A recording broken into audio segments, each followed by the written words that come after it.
오늘도 하나님의 은혜가 저와 여러분에게 함께하기를 기원합니다. 오늘은 전쟁에 대해서 말씀하십니다. 지금 우리는 요단 동편 모압 평지에 있습니다. 이제 약속의 땅 가나안 땅을 정복하러 출발할 것입니다. 전쟁을 할 것입니다. 전쟁을 할 때 이렇게 하라고 말씀하십니다. 1절에 내가 나가서 적군과 싸우려 할 때 말과 병거와 백성이 너보다 많음을 볼지라도 그들을 두려워하지 말라. 애굽 땅에서 너를 인도하여 내신 내 하나님 여호와께서 너와 함께 하시느니라. 전쟁을 할 때 가장 먼저는 뭐냐면 겉으로 보이는 모습에 두려워하지 말라고 하십니다. 왜냐하면 우리에게는 우리를 애굽에서 인도하여 내신 하나님이 함께 하시기 때문입니다. 그러므로 2절에 너희가 싸울 곳에 가까이 가면 제사장은 백성에게 나아가서 고하여 그들에게 말하여 이르기를 이스라엘아 들으라 너희가 오늘 너희의 대적과 싸우려고 나왔으니 마음에 겁내지 말며 두려워하지 말며 떨지 말며 그들로 말미암아 놀라지 말라. 너희 하나님 여호와는 너희와 함께 행하시며 너희를 위하여 너희 적군과 싸우시고 구원하실 것이라 할 것이며. 이렇게 전쟁을 하기 전에 하나님께서 우리와 함께 하신다는 것을 분명하게 말하여 알게 하라고 하십니다. 그리고 전쟁에서 제외시킬 사람들을 말씀하십니다. 5절에 책임자들은 백성에게 말하여 이르기를 새 집을 건축하고 낙성식을 행하지 못한 자가 있느냐? 그는 집으로 돌아갈지니 전사하면 타인이 낙성식을 행할까 하노라. 포도원을 만들고 그 과실을 먹지 못한 자가 있느냐? 그는 집으로 돌아갈지니 전사하면 타인이 그 과실을 먹을까 하노라. 여자와 약혼하고 그와 결혼하지 못한 자가 있느냐? 그는 집으로 돌아갈지니 전사하면 타인이 그를 데려갈까 하노라 하고 책임자들은 또 백성에게 말하여 이르기를 두려워서 마음이 허약한 자가 있느냐? 그는 집으로 돌아갈지니 그의 형제들의 마음도 그의 마음과 같이 낙심될까 하노라 하고. 이렇게 새 집을 짓거나 포도원을 만들었거나 약혼을 했거나 두려워서 마음이 허약한 사람들은 집으로 돌아가게 하십니다. 이렇게 돌아가도 괜찮다는 것입니다. 고대에는 싸움이 어떤 싸움이었냐면 사람의 숫자로 싸우는 싸움이었습니다. 그러나 가도 된다라고 말씀하는 것입니다. 왜냐하면 이 전쟁은 하나님께서 하시는 전쟁이기 때문입니다. 사람의 숫자에 많고 적음에 달린 게 아니라 하나님께서 함께 하시느냐 이 여부가 중요한 것이기 때문입니다.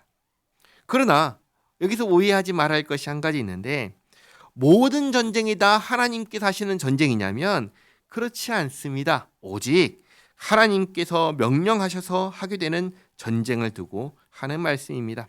하나님께서 명령하셔서 하는 전쟁에 한해서만 이렇게 말할 수 있습니다. 하나님께서 하시는 전쟁이다라고 말할 수 있습니다. 9절에 백성에게 이르기를 마친 후에 군대의 지휘관들을 세워 무리를 거느리게 할지니라. 이렇게 하고 다음 둘째로 전쟁을 하기 전에 꼭 해야 하는 것이 있습니다. 이게 뭐냐면 화평을 선언하는 것입니다. 10절에 내가 어떤 성읍으로 나아가서 치려할 때에는 그 성읍에 먼저 화평을 선언하라.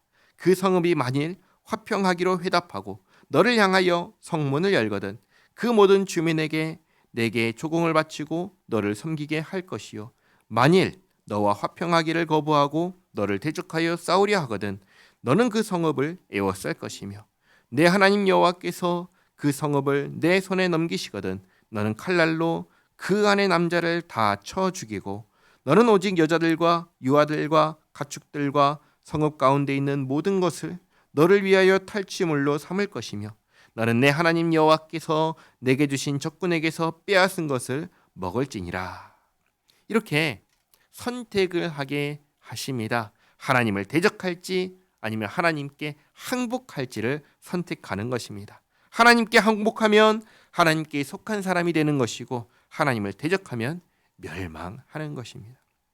15절에 내가 내게서 멀리 떠난 성읍들 곧 이 민족들에게 속하지 아니한 성읍들에게는 이같이 행하려니와 오직 내 하나님 여호와께서 내게 기업으로 주시는 이 민족들의 성읍에서는 호흡 있는 자를 하나도 살리지 말지니 곧 헷 족속과 아모리 족속과 가나안 족속과 브리스 족속과 히위 족속과 여부스 족속을 내가 진멸하되 내 하나님 여호와께서 내게 명령하신 대로 하라. 하나님께서 이 약속의 땅에 사는 민족들과 다른 곳에 사는 민족들을 구별을 하십니다. 다른 곳에 사는 민족들에게는 먼저 화평을 선언하고 그리고 선택하게 하십니다. 그러나 약속의 땅에 사는 민족들에게는 이 화평을 선언하라고 하지 않으십니다. 구별하시는 것이죠. 이 약속의 땅에 사는 민족들은 무조건 진멸하게 하십니다. 왜 진멸하게 하시는가? 그 이유를 알려주시는데 18절 이는 그들이 그 신들에게 행하는 모든 가증한 일을 너에게 가르쳐 본받게 하여 너희가 너희 하나님 여호와께 범죄하게 할까 함이니라. 아멘. 레위기를 보시면 약속의 땅에 사는 민족들의 사상과 문화가 어떠한지 잘 나타나 있습니다. 하나님께서 철저하게 금지하신 모든 일들을 행하고 있습니다. 그래서 가증하다고 하십니다. 부패했다고 하십니다. 더러워졌다고 하십니다. 그러니 진멸할 수밖에 없는 것입니다. 그러지 않으면 이 백성, 내 백성 이스라엘이 그 더러움에, 부패함에, 역겨움에 물들 수밖에 없는 것입니다. 이것은 마치 아무리 깨끗한 신발이라도 더러운 흙탕물에 들어가면 그 신발이 더러워지는 것과 똑같습니다. 더러워지지 않으려면 치워야 됩니다. 없애야 됩니다. 그래서 이렇게 말씀하신 것입니다. 마지막으로 19절에 너희가 어떤 성읍을 오랫동안 에워싸고 그 성읍을 쳐서 점령하려 할 때에도 도끼를 둘러 그곳에 나무를 찍어내지 말라. 이는 너희가 먹을 것이 될 것임이니 찍지 말라. 들의 소목이 사람이냐? 너희가 어찌 그것을 에워싸겠느냐? 다만 과목이 아닌 수목은 찍어내어 너희와 싸우는 그 성읍을 치는 기구를 만들어 그 성읍을 함락시킬 때까지 쓸지니라. 아멘. 과목은 그 열매를 먹어야 되니까 찍어내지 말고 수목은 찍어 사용하라고 하십니다.